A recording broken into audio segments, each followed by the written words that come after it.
भाई टेंशन हो रहा था कि भाई संस्कृत में क्या होगा नहीं होगा। अब कुछ नहीं होने वाला है भाई। संस्कृत के लिए मैं लेके आ गया हूं आप लोग के लिए लगभग 225 ऑब्जेक्टिव प्रश्न, और 225 ऑब्जेक्टिव प्रश्न ऐसे प्रश्न है जो कि हमेशा बोर्ड परीक्षा में पूछे जाते हैं। मेरे भाई आज आप क्लियर हो जाओ कि आपको संस्कृत में कहीं कोई दिक्कत नहीं होने वाला, क्योंकि आज जो हम बताएंगे आप लोग को 225 ऑब्जेक्टिव बताएंगे, और 225 ऑब्जेक्टिव यदि आप लोग याद कर लेते हो, समझ जाते हो, तो दिक्कत होगा नहीं। 100% गारंटी दे रहा हूं, इससे बाहर एक भी ऑब्जेक्टिव प्रश्न नहीं पूछा जाएगा। बिल्कुल सही सुन रहे आप लोग। तो भाई आप लोग को क्या करना भाई, देखना मत, आप लोग क्या करना, कान में हेडफोन लगाओ, यहाँ पे हेडफोन लगा के बिल्कुल सुनते जाओ, एक से लेके जितने हम 225 ऑब्जेक्टिव बोलने वाले हैं आज, 225 ऑब्जेक्टिव बिल्कुल गौर से सुन लेना। एक बार में याद नहीं होगा, दूसरा बार देख लेना, बिल्कुल आप लोग पूरा देख लेना, ठीक है। तब जाके आप लोग को समझ में आएगा, और एग्जाम देके आना, और तब जाके मुझे बताना कि कितना ऑब्जेक्टिव सही मारे। 100% गारंटी, इसलिए वीडियो को स्किप बिल्कुल नहीं करना, शुरू से लेके अंत तक देख लो। 225 देख लेना, आप मुझे कमेंट करना सर कि मैंने 225 देख लिया, अब बताओ मुझे कितना नंबर आएगा। मैं बता दूंगा आपको कितना नंबर आएगा। संस्कृत में 100 जो ऑब्जेक्टिव पूछा जाएगा, इससे एक भी बाहर नहीं पूछा जाएगा, कंफर्म है इसके लिए। तो चलिए हम लोग स्टार्ट कर लेते हैं, क्योंकि लंबी वीडियो होने वाला है और 225 प्रश्नों को आज की इस वीडियो में करने वाले हैं। तो चलिए, सबसे पहला प्रश्न है, मंगलम पाठ का प्रथम मंत्र किस उपनिषद से लिया गया है?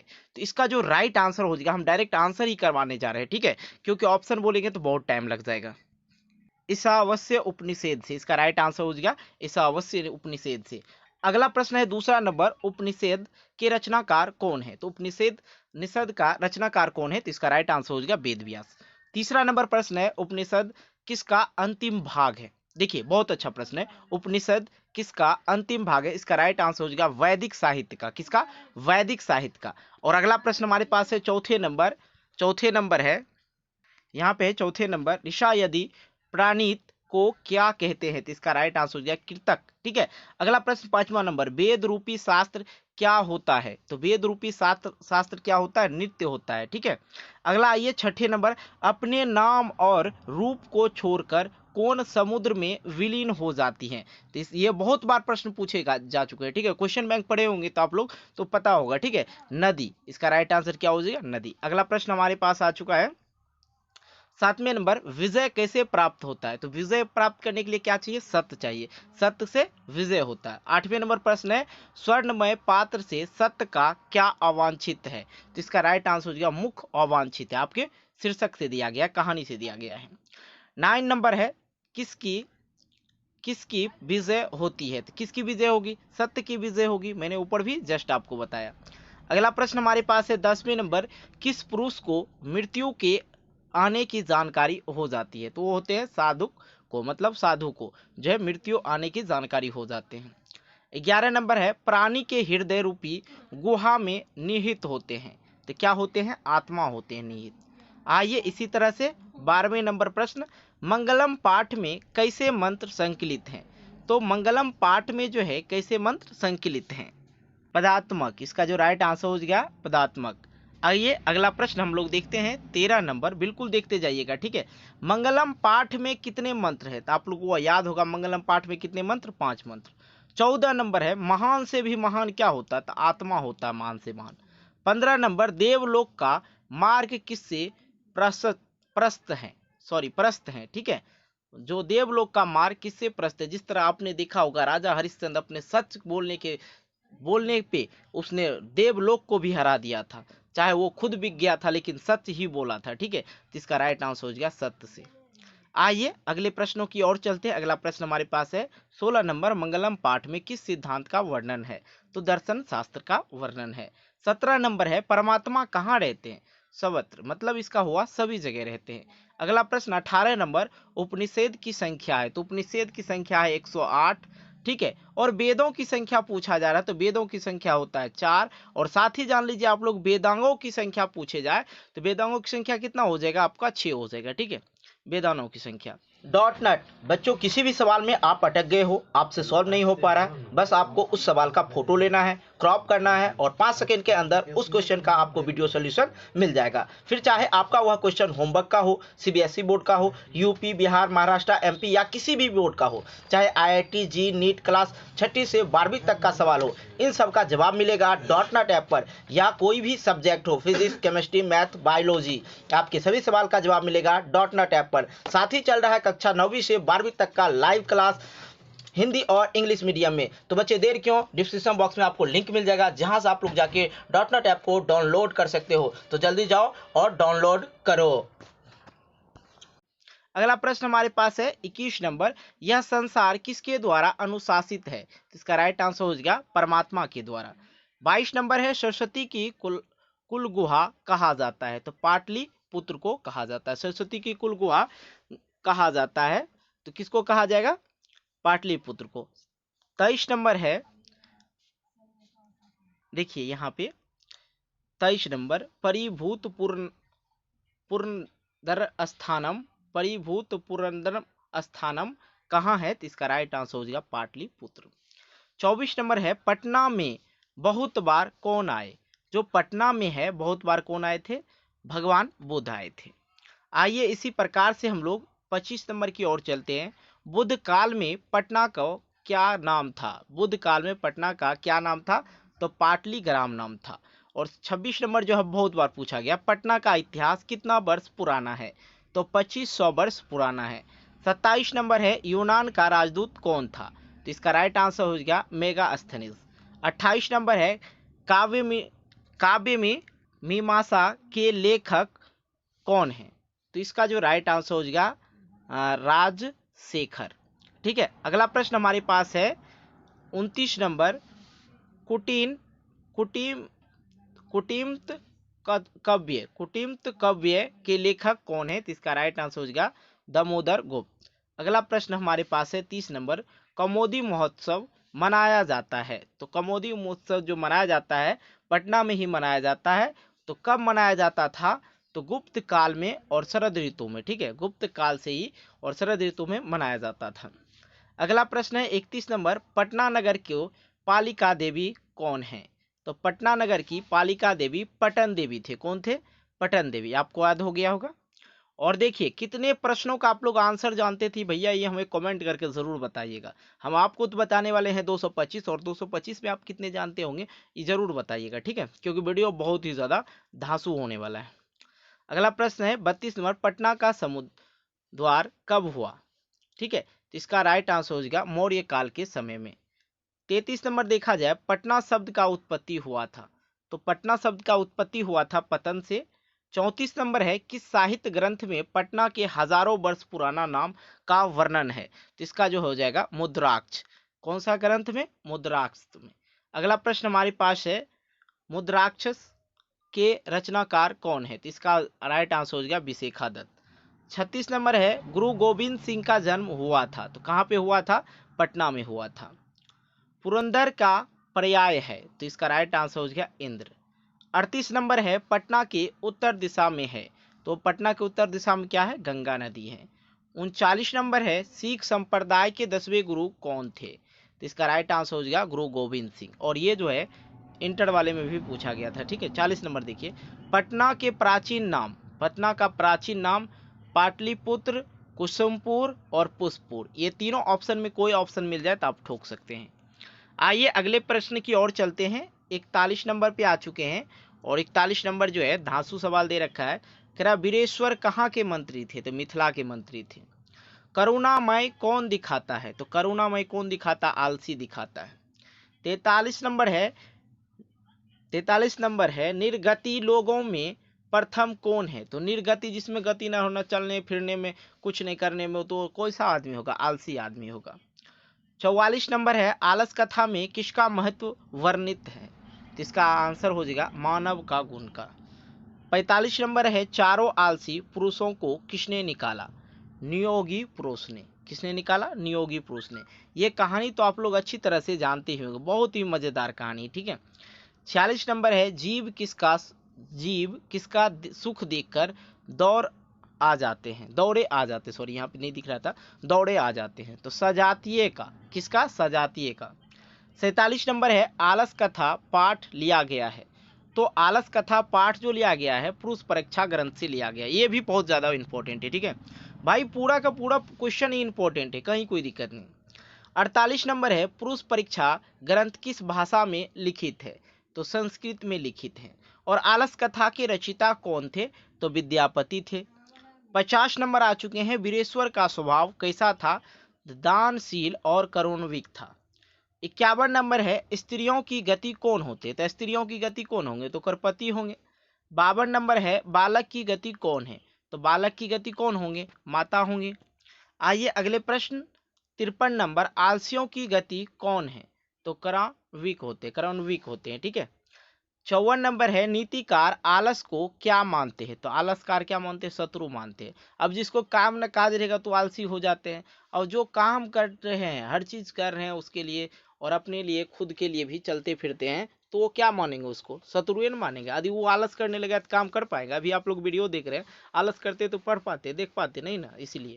चलिए 55 नंबर आलसी कितने थे? तो आलसी की संख्या थे 4। आइए अगला प्रश्न हम लोग देखते हैं 56 नंबर वनमाला भावलकार किस काल की? वनमाला भावलकार किस काल की संस्कृति कवियत्री थी? तो वर्तमान काल की, ठीक है। 57 नंबर 57 विजांका किस काल के शतक में थी? तो अष्टम शतक में थी, ठीक है। और देखिए 58 कौन प्रथम कल्प है? तो विजांका प्रथम कल्प है। आज्ञवल्क्य ने आत्मतत्व की शिक्षा किसे दी? तो इसका राइट आंसर हो जाएगा मैत्री को। आज्ञवल्क्य की पत्नी कौन थी? तो उसका नाम क्या था? मैत्री था। 61 नंबर है वर्तमान काल की संस्कृत लेखिका कौन है? तो मिथिलेश कुमारी मिश्र इसका राइट आंसर हो जाएगा। आइए इसी तरह से हम लोग बढ़ते आ रहे हैं 62 पे सार्थार्थ कुशला कौन थी? सार्थार्थ कुशला कौन थी? तो गार्गी थी। और 63 नंबर है जनक सभा का वैकानवी थी? तो गार्गी ही थी। और 64 नंबर है विजय वाटिका का दूसरा पहचान क्या है? तो उसका दूसरा पहचान क्या है? विजांका। अगला प्रश्न हमारे पास है 55 नंबर महाभारत में किस लेखिका का उल्लेख है? तो सुलभा का उल्लेख है। किसका? सुलभा का उल्लेख है। 66 नंबर देखिए आधुनिक काल की संस्कृत कवित्री कौन थी? इसका राइट आंसर हो गया पंडित क्षमा राव। 67 नंबर चंद्रदित्य की पत्नी थी? तो विजय वाटिका थी चंद्रदित्य का। 68 नंबर कंपन राय की पत्नी थी? कंपन राय की पत्नी थी गंगा देवी। तो यहाँ पे पत्नी पति का ही नाम चल रहा है तो ज्यादा हमने इसमें क्वेश्चन धकेल दिए हैं, ठीक है। अच्युत राय की पत्नी थी त्रुमलांबा, ठीक है, इसका राइट आंसर हो गया। आइए 70 नंबर चंद्रदित्य किस वंश के राजा थे? तो इसका जो हो जाएगा चालुक्य वंश के। अगला प्रश्न हमारे पास है 71 नंबर वर्दात्मिका परिणय के रचनाकार कौन है? तिरुमल लांबा। 52 नंबर है क्षमाराव के पिता थे? शंकर पांडुरंग, ठीक है। अगला प्रश्न 73 नंबर आ चुके हैं हम लोग मैत्री का वर्णन किस उपनिषद में मिलता है? तो इसका जो राइट आंसर हो जाएगा आप लोग देख रहे हैं बृहद्वारनिकोप उपनिषद से, ठीक है। चलिए 74 नंबर लौकिक संस्कृत साहित्य में कितने कवित्री वर्णन है? तो इसका राइट आंसर हो जाएगा 40। ऋग्वेद में कितने ऋषिकाओं का वर्णन है? तो 24 ऋषिकाओं का वर्णन है। 76 नंबर गंगा देवी का समय क्या था? 14वीं सदी था, ठीक है। आइए अगला प्रश्न हम लोग आ चुके हैं 77 नंबर सर्व शुक्ला सरस्वती किसने कहा? तो किसने कहा था? डांडी ने कहा था। 78 नंबर पंडित क्षमाराव द्वारा रचित सत्याग्रह गीता किसके द्वारा प्रवाहित था? तो सत्याग्रह जैसे कि बात आया तो जानिए जाइए कौन थे? गांधी जी ही थे। 79 विपुल क्या है? तो संस्कृत साहित्य है। विपुल क्या है? संस्कृत साहित्य है। इसी तरह से 80 नंबर प्रश्न भी आ चुके हैं, ज़्यादा टाइम नहीं हुआ है और आप लोग को पता है कि हम आज करने वाले हैं 225 प्रश्न, टोटल 225 प्रश्न।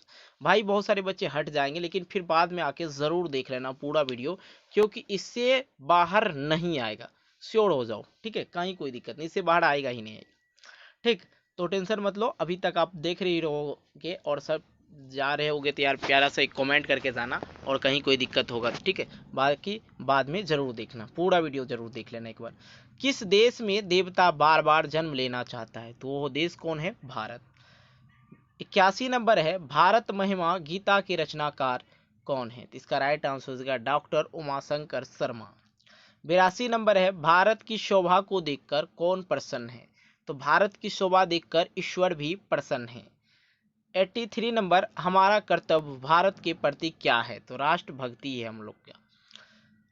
84 नंबर, पुराण कितने हैं, तो पुराणों की संख्या है 18, ठीक है। और 85 नंबर है, भारत भूमि की सेविका है, तो कितना है सेविका, 18 है।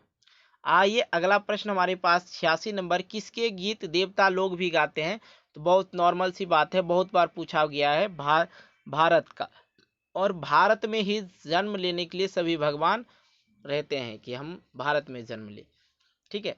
87 नंबर, प्राचीन संस्कृति की पहचान किससे होती है, तो संस्कारों से। 88 नंबर, भारत महिमा पाठ का प्रथम पद किस पुराण से संकलित है, तो विष्णु पुराण से। 89 नंबर, भारत महिमा पाठ का द्वितीय श्लोक संबंधित है, तो भागवत पुराण से, ठीक है। 90 नंबर, भारत महिमा का पाठ विष्णु पुराण से विष्णु पुराण के किस पद से लिया गया है, तो इसका जो राइट आंसर हो जाएगा प्रथम पद से लिया गया है। अगला प्रश्न 91 नंबर, हमारी मातृभूमि कैसी है, तो विशालकार है, क्या है, विशालकार हम लोग हमारी मातृभूमि। 92 नंबर, अंतिम शिक्षा संस्कार का नाम क्या है, सर्वानम सर्वावर्तनम, इसका राइट आंसर होगा, सॉरी यहाँ पे समावर्तनम है, ठीक है। अंतिम शिक्षा संस्कार का क्या नाम है, समावर्तनम, इसका राइट आंसर जो है हो जाएगा। तो हम थोड़ा सा आ चुके हैं 92 नंबर, अभी तक एक भी ब्रेक नहीं लिए हैं, ठीक है, लेकिन पूरा खत्म करना है। अंत्योष्ट संस्कार कब बनते हैं, अंत्योष्ट संस्कार कब बनते हैं, तो मौत के पश्चात बनते हैं। और यहाँ पे है जो कि ये संस्कार ही है, तो संस्कार कितने प्रकार के होते हैं, 16 प्रकार के संस्कार हैं टोटल। तो यहाँ पे है 94 नंबर, सीमंतोनयन संस्कार, सीमंतोनयन संस्कार जो है जन्म जन्म पूर्व संस्कार होते हैं, जन्म से पहले का संस्कार। देखिए 85 नंबर है, प्राचीन काल में शिष्य को कहा जाता था, ब्रह्मचारी कहा जाता था, क्या कहा जाता था, ब्रह्मचारी या अंतवासी। 96 नंबर, जन्म पूर्व कितने संस्कार होते हैं, तो 3 संस्कार होते हैं जन्म से पहले। आइए अगला प्रश्न हमारे पास है 97 नंबर, सप्तमी क्रिया होती है, सप्तपदी क्रिया होती है, तो विवाह संस्कार में होता है, ठीक है। आइए अक्षर आरंभ कैसा संस्कार है, तो क्या है, शिक्षा संस्कार, अक्षर का। विवाह संस्कार में नहीं होता है, तो विवाह संस्कार में नहीं होता है, क्या नहीं होता है, गोदान नहीं होता है, ठीक है। गोदान होता है केशांत संस्कार में, कौन सा संस्कार में, केशांत संस्कार में। आइए इसी तरह से हम लोग आ चुके हैं 101 नंबर, कर्मकांड ग्रंथ किस शास्त्र के अंतर्गत आते हैं, तो कल्प के अंतर्गत आते हैं। 102 नंबर, भारतीय संस्कार कितने हैं, तो भारतीय संस्कार कितने हैं, संस्कृत के अनुसार 16 संस्कार है और इसे माना भी जाता है। तो 103 नंबर है, संस्कार का विभाग है, तो इसका राइट आंसर हो जाएगा 5 विभाग है। तो अब हम यहाँ से काउंटिंग 1-2 करके करेंगे, ठीक है, 102 3 नहीं करेंगे, ठीक है, कोई दिक्कत नहीं होना चाहिए। अभी तक हमने टोटल प्रश्न देख लिए 104 और 18 मिनट हो चुका है, अभी और आप लोग को वेट करना होगा। शिशुवावस्था के संस्कार कितने हैं, शिशुवावस्था के संस्कार कितने, तो 6 हैं। और यहाँ पे 105 आ गया, जात कर्म किस संस्कार में होता है, तो शैशव संस्कार में होता है। और 106 नंबर, भारतीय जीवन दर्शन का महत्व अपादान है, तो संस्कार है, क्या है, संस्कार है। मनुष्य का गुण दोष किससे निर्धारित होता है, तो क्या होता है, संस्कार से होता है। जिस प्रकार विद्यार्थी का संस्कार बताया जाता है कैसा होना चाहिए, ठीक है। और 108, गृहस्थ जीवन का संस्कार, तो विवाह संस्कार। 109 नामकरण किस संस्कार में आता है? तो शैशव संस्कार में आता है। ठीक है, शैशव संस्कार में। अगला प्रश्न 110 भारतीय संस्कृति की पहचान होती है किससे? संस्कार से। कैसे पुरुष सभी जगह सुलभ रह सकते हैं, मतलब अच्छी तरह से रह सकते हैं, प्रियवादी रह सकते हैं। प्रश्न उत्तर रूप में कौन सा ग्रंथ है? तो विदुर नीति जो है प्रश्न उत्तर के रूप में है, वो प्रश्न उत्तर रूप में है। कौन सा ग्रंथ है? तो विदुर नीति। अब विदुर की बात आया है तो विदुर से ही रिलेटेड प्रश्न समझ लीजिए। विदुर किसके प्रश्न के उत्तर देता है? तो धृतराष्ट्र के प्रश्न का उत्तर देता है। 114 नंबर पराक्रम किसे मारता है? तो अनर्थ को मारता है। पराक्रम किसको मारेगा? अनर्थ को मारेगा। 115 नंबर सभी जीव में तत्वन व्यक्ति होते हैं, तवंत व्यक्ति होते हैं, तो पंडित होते हैं। अगला प्रश्न हमारे पास है 116 नंबर नीति श्लोक पाठ लिया गया है, तो विदुर नीति से लिया गया है। नीति दोनों में लगा हुआ, पहले नीति उक्रम पिछुम नीति। ठीक है, याद रहेगा। 17 नंबर संस्कार में बच्चों का सच्चा रक्षक कौन होते हैं? संसार में बच्चों का सच्चा रक्षक कौन होते हैं? तो माता होते हैं। माता से सच्चा रक्षक कोई हो ही नहीं सकते हैं। 118 नंबर विदुर नीति ग्रंथ का अंश है, तो महाभारत का अंश है। धर्म की रक्षा होती है, किससे होती है? सत्य से होती है। 120 नंबर क्षमा किसको मारता है? तो किसको मारता है? क्रोध को ही मारेगा। आइए अगला प्रश्न 121 नंबर सुखवाहा कौन है? तो इसका राइट आंसर हो जाएगा अहिंसा। 122 नंबर मानव दोष है, तो कितने दोष है? 6 दोष है। नरक के कितने द्वार होते हैं? तो नरक के कितने द्वार? 3 द्वार होते हैं। 124 नंबर नीति श्लोक पाठ के रचनाकार कौन है? तो विदुर है। धृतराष्ट्र था, राजा था। धृतराष्ट्र कहाँ का राजा था? हस्तिनापुर का राजा था। रूप का रक्षा होता है तो उबटन से। किससे होता है रूप का रक्षा? उबटन से। कुल की रक्षा होता है किससे होगा? सत्य से होगा। घर की लक्ष्मी कौन होती है? तो घर की लक्ष्मी स्त्री होती है। 129 नंबर विदुर था, तो विदुर कौन था? मंत्री था धृतराष्ट्र का, और धृतराष्ट्र जो थे अंधे थे, उसे दिखाई नहीं पड़ता था, उसे वो बताते रहते थे महाराज ये हुआ वो हो। उन्नतम शांति क्या है? क्षमा है। और 131 नंबर कौन परम तृप्ति है? तो विद्या, और विद्या का रक्षा होता है योग से। विनम्रता किसको मारती है? तो उपयश से, अपयश को। ठीक है, आइए इसी तरह से अगला प्रश्न 134 नंबर को करवाते हैं। बिना बुलाए कौन आता है? तो बिना बुलाए कौन आएगा? मूर्ख आएगा। राम प्रवेश के गांव का क्या नाम था? तो भिखन टोला नाम था। 136 नंबर कर्मवीर कौन था? तो कर्मवीर का नाम ही था राम प्रवेश। और कर्मवीर कथा में क्या शिक्षा मिलता है? कर्म करने की, जो कर्म करोगे फल पाओगे। ठीक है, कर्मवीर किसकी कथा है? तो दौलत की कथा है। क्या है? सॉरी यहाँ पे ये हो गया था, दलित की कथा है। क्योंकि मैंने अभी तक एक बार भी बीच में स्टॉप नहीं किया, शुरू से लगातार बोलते आ रहा हूँ। थोड़ा सा बोलने वोलने में हो जाता है दिक्कत, तो टेंशन नहीं लेना, धीरे धीरे सब क्लियर हो जाएगा। क्योंकि एक बार में 225 प्रश्न बोलना कम बड़ी बात नहीं, कभी आप ट्राई करना लगातार बोल के, आवाज़ बंद हो जाता मेरे भाई। ठीक है, इसलिए वीडियो को लाइक जरूर करना यार, आप लोग लाइक नहीं करते, ये बड़ा दिक्कत की बात है, लाइक करना। 139 नंबर छात्रों की तपस्या क्या है? छात्रों की तपस्या क्या हो गया? अध्ययन करना। 140 नंबर आ चुके हैं। जीवन का परम गति क्या माना जाता है? शिक्षा कर्म को। 141 नंबर राम प्रवेश स्नातक परीक्षा में कौन स्थान प्राप्त किया था? तो प्रथम स्थान प्राप्त किया था। उद्योगी पुरुष क्या प्राप्त करता है? तो उद्योगी पुरुष क्या प्राप्त करेगा? लक्ष्मीयन प्राप्त करेगा। 143 नंबर भिखन टोला किस राज्य में है? तो बिहार में है, जाइएगा देख लीजिएगा। 144 नंबर बालक किसके शिक्षण शैली से उत्कृष्ट हुआ था? शिक्षक के। राम प्रवेश के पिता को थे, राम प्रवेश के पिता क्या थे? निर्धन थे। राम प्रवेश के भाई बहन कितने थे? तो राम प्रवेश 2 भाई बहन थे। उसी तरह से अगला प्रश्न हम लोग देख लेते हैं। 47 स्वामी दयानंद का जन्म जो है कब हुआ था? 1824 में हुआ था, और गुजरात, और गांव का नाम था टांकारा। 148 नंबर दयानंद के बचपन का नाम क्या था? तो मूल शंकर था। ये तो 2016 में भी पूछा गया, 18 में भी पूछा गया। स्वामी दयानंद का मृत्यु कब हुआ? तो 1883 ईस्वी में हुआ। 185 नंबर दयानंद की शिक्षा किस भाषा में प्रारंभ हुआ था? तो संस्कृत भाषा में प्रारंभ हुआ था, शुरू हुआ था। अगला प्रश्न है, दयानंद ने आर्य समाज की स्थापना की थी 1875 ईस्वी में मुंबई में। सत्यार्थ प्रकाश के रचनाकार कौन है? तो इसका राइट आंसर हो जाएगा दयानंद। वेदों की ओर लौटो किसने कहा? तो दयानंद ने कहा था। बहुत हार्ड प्रश्न है ये सब। ठीक है, 154 नंबर, दयानंद किस धर्म के प्रचार प्रसार पर बल देता था? तो वैदिक धर्म पे। 155 नंबर, दयानंद के परिवार वाले उसके उपसतु थे।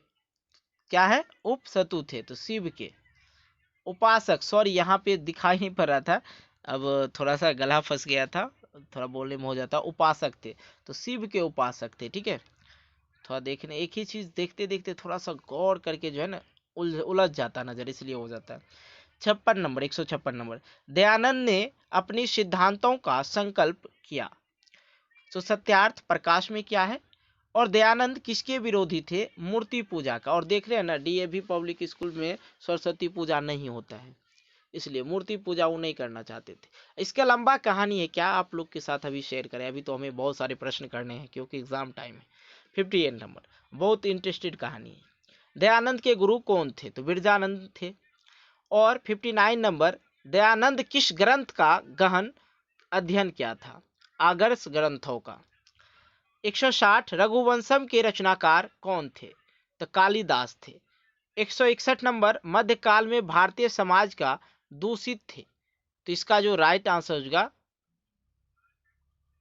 किधर के, यहाँ पे ये देख लीजिए, कुलसित रीतियां। ठीक है, दूषित रीतियां थे। आइए, इसी तरह से हम लोग आ चुके हैं बहुत ही करीब। जो बच्चे हमें 162 तक देख रहे हैं वो भाई मुझे कमेंट करना, सर मैं 162 तक देख रहा हूँ। ठीक है, 162 नंबर, मंदाकिनी वर्णम पाठ के कवि कौन है? तो इसका राइट आंसर हो जाएगा वाल्मीकि।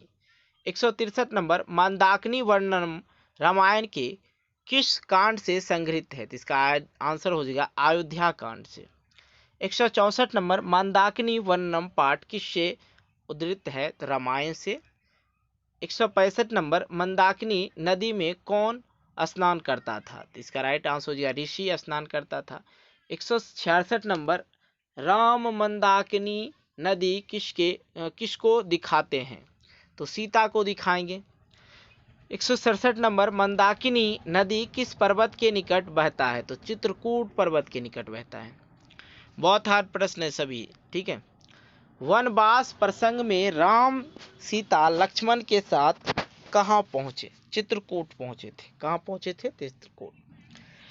169, मंदाकिनी नदी का वर्णन कालिदास ने किया था रघुवंशम में। कौन ग्रंथ में? रघुवंशम ग्रंथ में।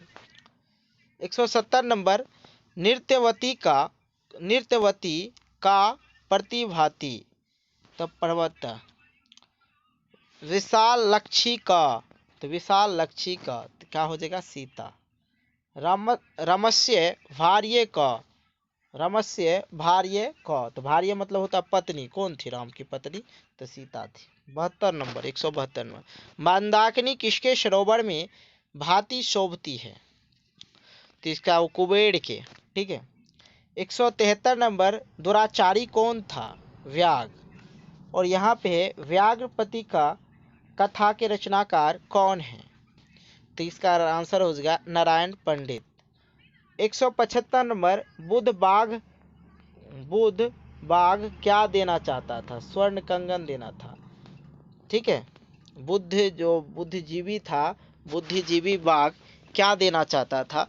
तो स्वर्ण कंगन देना चाहता था। ठीक है, आइए इसी तरह से, ये तो बचपने में ये कहानी दे रखा है, 2-4 में दे रखा है। ठीक है, पथिका कहाँ फंस गए थे? तो कीचड़ में फंस गए थे। ठीक है, 177 नंबर, किसको धन देना चाहिए? तो द्वारिका को धन देना चाहिए। 178 नंबर, तालाब में स्नान करने कौन गया? तो पाथिका गया था। पथिका। 179 नंबर, हिंसक कौन था? तो हिंसक कौन था? तो बाघ था। 180 नंबर, किसके बिना ज्ञान भार होता है? तो इसका राइट आंसर हो जाएगा क्रिया के बिना ज्ञान भार होता है। अगले प्रश्नों की ओर आएंगे। 180 नंबर, कौन लोभ से आकर्षित हुआ? तो पथिक। ठीक है, 81 नंबर, वंशाहीन कौन था? बाघ था। ठीक है। व्याघ्र प्रतीक किस खंड से लिया गया है? तो इसका जो राइट आंसर हो गया मित्रलाभ खंड से, मित्रलाभ खंड से। अगला प्रश्न हमारे पास है, कर्णस्य दानवीरता के लेखक कौन थे? तो भास थे। और दानवीर कौन था? तो कर्ण था। और कर्ण किस देश के राजा था? तो अंग देश के राजा था। कर्णस्य दानवीरता पाठ किस ग्रंथ से लिया गया? तो कर्णभार से लिया गया है। ठीक है। 187 नंबर, ब्राह्मण रूप में कौन प्रवेश करता है? तो इंद्र प्रवेश करता है। कौन? इंद्र प्रवेश करता है। 88 नंबर, महंत्र भिक्षा याचे किसकी युक्ति है? तो इंद्र की युक्ति है। मोहित का दूध कौन पीता था? इंद्र पीता था। 190 नंबर, कर्ण इंद्र को क्या क्या देता था? तो कवच कुंडल। सॉरी, यहाँ पे फिर से हम रिपीट करते हैं। कर्ण इंद्र को क्या क्या देता है? तो क्या क्या देता है? कवच कुंडल देता है। और वो इंद्र जानता था, और कर्ण भी वो जानता था कि हम ये चीज दे देंगे तो हमारा कोई गारंटी नहीं। और जब तक कवच कुंडल उसके शरीर में रहता, उसे कोई दुनिया का शक्ति नहीं मार सकता था। चलिए, बातें बाद में। कुंती पुत्र है, तो कर्ण और सूर्य का पुत्र है। ठीक है, सूर्य पुत्र कहलाते थे कर्ण। ठीक है, आइए अगला प्रश्न हम लोग 100 कहाँ तक पहुंच गए? 92 तक, बहुत हार्ड। और अभी तक में हमने 30 मिनट में 192 प्रश्न कर दिया, बहुत हार्ड। उप उपमय उपगमय का अर्थ होता है। ठीक है। और यहाँ पे ये छूट गया, पृथ्वी देने के लिए कौन चाहता था? कर्ण। और उपगमय का अर्थ क्या होता है? समीप जाकर। और शक्र का प्राय होता है, शुक्र यहाँ पे होना चाहिए, शुक्र का प्राय होता है, पर्याय होता है क्या? इंद्र होता है। ठीक है। आइए अगला प्रश्न 195 नंबर, वस्तुतः इस समय संसार किस महासागर के कुल मध्य स्थित दिख रहा है? कुल मध्य स्थित दिख रहा है, तो अशांति महासागर के। 196 नंबर, दुख को विषम क्या है? तो अशांति है। 187 नंबर, किस देश दूसरे देश का उन्नति देखकर क्या करते हैं? तो द्वेष करते हैं, जलते हैं, कोई भी देश। 198 नंबर, अशांति सागर के किनारे कौन दिखते हैं? तो संसार दिखते हैं। 199 नंबर, वीरेन वृश्य शबनम असंभवन, यह किसकी उक्ति है? तो महात्मा बुद्ध की। ठीक है। शांति किस प्रकार प्राप्त हो सकता है? तो परोपकार से शांति प्राप्त हो सकता है, इसलिए परोपकार करें। आइए भाई, तो अब हम लोग सिर्फ 25 प्रश्न बच चुका है, और 25 प्रश्न आराम से देख लेते हैं। भाई यार, बहुत ही ज़्यादा मेहनत लगा है, और एक बार मैंने एक ब्रेक नहीं लिया है, शुरू से लेके अंत तक प्रश्न को पढ़ दिया है। भाई इस बात पे भी तो वीडियो को लाइक करो और दोस्तों के साथ शेयर करो गधे, क्योंकि आपको पता है दोस्त कि ये प्रश्न 100% आएगा, मुझे पता है। कन्फर्म ले लो कि आप ऐसे चाहो तो नोट कर लेना, सर बोले हैं आपको 100% ये आएगा, कहीं कोई दिक्कत नहीं, कोई नहीं काटने वाला है। ठीक है, क्या कि इससे बाहर पूछ ही नहीं सकता है। 225 याद हो गया, समझ लेना 50 में 50 ठोक देंगे। भारत के कितने कितने नाटक मिलते हैं? तो 13। 102, आर्य सॉरी अब 201 पे आ गया ना। आर्यभट्टयम किसकी रचना है? तो आर्यभट्ट क्या? आर्यभट्टयम, तो आर्यभट्ट का रचना। ठीक है। वृहत संहिता के रचिता कौन है? विराहिम विराह मिहिर विराह महिर। ठीक है। न्याय दर्शन के प्रवर्तक कौन है? तो गौतम थे। और कृषि विज्ञान के रचिता कौन है? पराशर थे। और व्याकरण के रचनाकार कौन है? पनानी है। व्याकरण के रचनाकार कौन है? पनानी है। अब देखिए अगला प्रश्न हमारे पास 107 नंबर, चरक संहिता के लेखक कौन थे? चरक थे। कामसूत्र किसकी रचना है? वात्स्यायन का। वेद रूपी शास्त्र क्या होता है? तो नित्य होता है। संख्या दर्शन के प्रवर्तक कौन है? तो कपिल है। योग दर्शन के प्रवर्तक कौन थे? पतंजलि। और यहाँ पे अभी योग दर्शन जो रामदेव बाबा देख रहे हैं। वैश्विक दर्शन के प्रवर्तक कौन है? तो कनाद है। अगला प्रश्न 113 नंबर, और गला सूख रहा है भाई, लाइक जरूर करना, कमेंट करके बताना वीडियो कैसा लगा और कितने देर तक आपने देखा। और कितने प्रश्नों का आंसर आप पहले से जानते थे? शास्त्र क्या बोधित करता है? तो शास्त्र जो है कर्तव्य और अकर्तव्य को बोधित करता है। शास्त्र का लक्षण किसमें है? धर्म शास्त्र में है। क्षमा राव का जन्म कब हुआ था? तो ये भी देख लो 1890 में हुआ था। शंकर चरित्रम के रचनाकार कौन है? तो क्षमा राव है। भारतीय दर्शन की संख्या कितनी है? तो 6 है। ठीक है। निरुक्त का रचिता कौन है? तो यास्क है। ज्योतिष ज्योतिष के रचिता कौन है? लगध है। पाश्चात्य देशों में अनुशासन को क्या कहते हैं? तो अध्ययन विषय कहते हैं। कर्म कांड ग्रंथ है तो छंद। और यहाँ पे 122 है। ममीषा दर्शन के प्रवर्तक कौन है? जैमिनि। 123 नंबर, शास्त्र कब वेद रूप होता है? शास्त्र कब वेद रूप होता है? तो सर्वदा। ठीक है।